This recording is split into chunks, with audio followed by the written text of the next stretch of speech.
Hi students, how are you? Okay then, let us begin with the next segment in our unit 4. Okay, the strange case of Britain. Britain का strange case क्यों हो रहा? तो भाई जहाँ तक हम लोगों ने जर्मनी और इटली में देखा तो क्या हुआ? बहुत सारी लड़ाइयाँ लड़नी पड़ी भाई, है कि नहीं? मोटा मोटी कहो तो तलवार और बंदूक की नोक पर जो है इटली और जर्मनी और इटली का जो है यूनिफिकेशन हो पाया। हाँ, बहुत हंगामे का सीन रहा उधर। But compare to that Britain में ऐसा कुछ हुआ नहीं। ब्रिटेन में ऐसा कोई सडन मूवमेंट नहीं हुआ, ऐसा कोई रिवॉल्यूशन नहीं हुआ जिसकी वजह से एक नेशन स्टेट बना। ठीक है, ये एक लंबे से प्रोसेस का रिजल्ट रहा। अब इस लंबे से प्रोसेस को लेकिन जानने से पहले एक काम करते हैं ना, वो इटालियन यूनिफिकेशन का जो हीरो था गैरिबाल्डी, तो उसके बारे में देख लेते हैं। आई मीन अगर कहा जाए तो जैसे गैरिबाल्डी जो है वो इटालियन फ्रीडम फाइटर, सबसे ज़्यादा सेलिब्रेटेड इटालियन फ्रीडम फाइटर्स है। फ्रीडम फाइटर्स इसलिए क्योंकि इटली उस समय में तो I mean Italy didn't exist like Italy at that time, right? क्योंकि जितने हिस्से में बटा हुआ था सिर्फ एक हिस्सा था जो कि इटालियन प्रिंस के अंदर था, बाकी सब तो किसी न किसी बाहर वाले के अंदर में था, राइट? अब गैरिबाल्डी की बात करो तो बेसिकली वो एक ऐसी फैमिली से आया था जो कि कोस्टल ट्रेड में इन्वॉल्व था और वो जो है मर्चेंट नेवी में सेलर था। 1833 में वो मैजनी से मिला था, यंग इटली मूवमेंट भी ज्वाइन किया था और साथ ही साथ पैडमाउंट में 1834 में जो अपराइजिंग हुआ था उसमें उसने पार्टिसिपेट किया था। अब इवेंचुअली ये अपराइजिंग जो है वो तो दबा दिया गया और गैरिबाल्डी जो है वो भाग के साउथ अमेरिका चला गया, जहां पर कि वो 1848 तक जो है एग्जाइल में रहा। फिर 1854 में उसने जो है विक्टर इमैनुअल द सेकेंड को जो है सपोर्ट किया इटालियन स्टेट्स के यूनिफिकेशन में। 1860 में गैरिबाल्डी ने जो है फेमस एक्सपेडिशन लॉन्च किया, ठीक है, 1000 का साउथ इटली की तरफ। नए नए वॉलंटियर्स जो हैं वो इस कैंपेन के दरमियान जो है जुड़ते रहे जब तक कि उनकी संख्या जो है 30,000 हो गई और पॉपुलरली इनको कहा जाता था red shirts. Well, these are some small details that you need to remember because these can be the basis of, evaluation of Garibaldi's role in Italy's unification.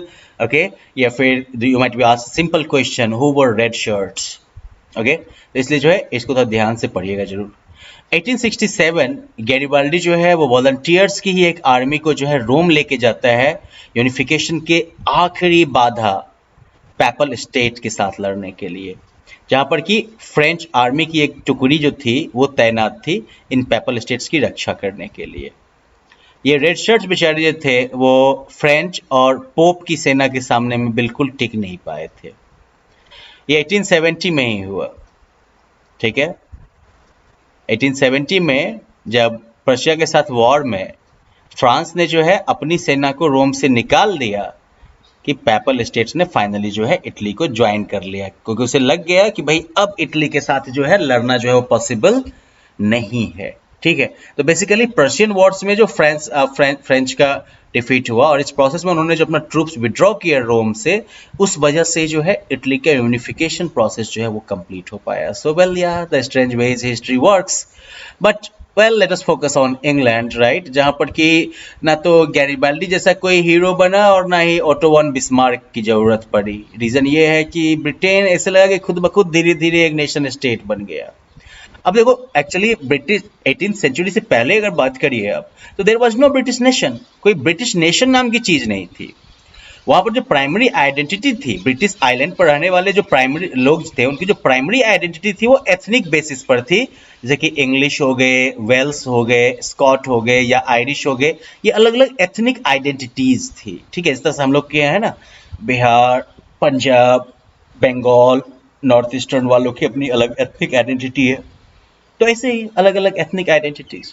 और ये जो अलग अलग एथनिक ग्रुप्स थे, इन सभी का अपना अपना अलग कल्चरल और पॉलिटिकल ट्रेडिशंस भी था। लेकिन जैसे जैसे ये इंग्लिश नेशन जो थी, आई मीन जो अलग अलग है ना, इंग्लिश, वेल्स, स्कॉट और आयरिश, इंग्लिश नेशन जो है इसका जैसे जैसे वेल्थ बढ़ने लगा, इसका इंपॉर्टेंस और पावर बढ़ने लगा, ये धीरे धीरे अपना प्रभाव जो है वो बाकी नेशंस के ऊपर भी स्थापित करने लगा। ओके, जो ब्रिटेन की जो पार्लियामेंट थी जिसने कि मोनार्की से पावर छीन लिया था 1688 में एक छोटे से कॉन्फ्लिक्ट के बाद, ठीक है, वही वो इंस्ट्रूमेंट था जिसके थ्रू की एक नेशन स्टेट जो है फॉर्म हुआ, ठीक है, जिसके सेंटर में इंग्लैंड रहा, ठीक है। Act of union, the act of union के थ्रू जो है इंग्लैंड और स्कॉटलैंड ये दोनों मिले, और ये मिलके जो है बना क्या, United kingdom of great Britain, ठीक है। और इसका मतलब हुआ इफेक्टिवली ये कि अब इंग्लैंड जो है वो अपना प्रभाव स्कॉटलैंड पर थोप सकता है, डाल सकता है। अब ब्रिटिश पार्लियामेंट जो है वो तो इंग्लिश मेंबर्स के द्वारा डोमिनेटेड थी। ब्रिटिश आइडेंटिटी के ग्रोथ का मतलब ये भी हुआ कि जो स्कॉटलैंड की जो अपनी एक अलग डिस्टिंक्टिव जो कल्चरल एंड पॉलिटिकल इंस्टीट्यूशंस थे, जो उनके अपने अलग कल्चरल और राजनीतिक जो संस्थाएं थी, व्यवस्था जो थी, उसको सिस्टमेटिकली सप्रेस किया गया, दबाया गया, ओके।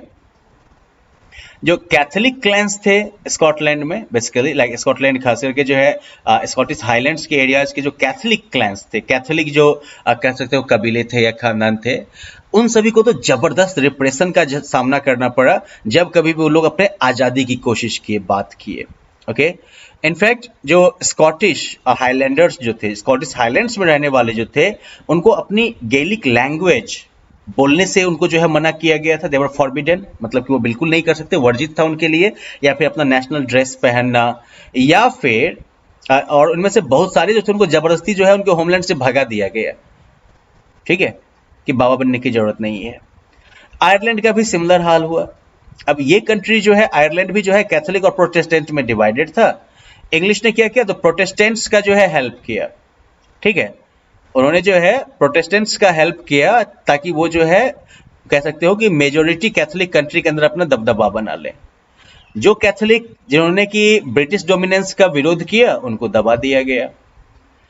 अब टोन वुल्फ टोन और उसके जो यूनाइटेड आयरिशमैन पार्टी थी, उन्होंने जो है 1798 में मान लो कि एक रिवोल्ट किया जो कि फेल कर गया, ठीक है।